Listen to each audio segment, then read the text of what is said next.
criticised the ANC's jobs promise in its election manifesto.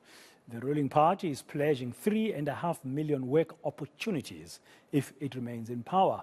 But the Centre for Development Enterprise says this is the paltry equivalent of 300,000 low-wage jobs over 5 years. To unpack it for us further, I'm joined now via Zoom by the Executive Director of the CDE, Bernstein. And good afternoon. Welcome to today, and thank you very much for your time. I mean, you've written this comment from a CDE perspective, just taking literally the unpacking or the ANC's promise of 3.5 million jobs that's in the election manifesto to say it actually isn't. Well, I think there's a big difference, Dan, when you look at work opportunities versus jobs. So work opportunities are what the government calls its public works programs. These are temporary jobs. They're often part-time, sometimes not.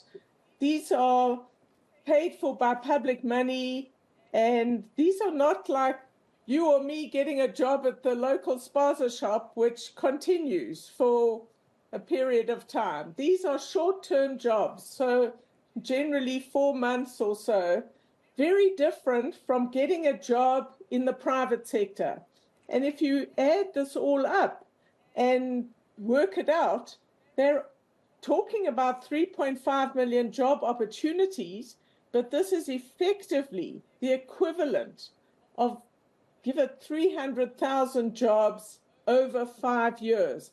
Now, in the context of South Africa's unbelievable unemployment, about 11.7 million people who would like to work, who cannot find a job today.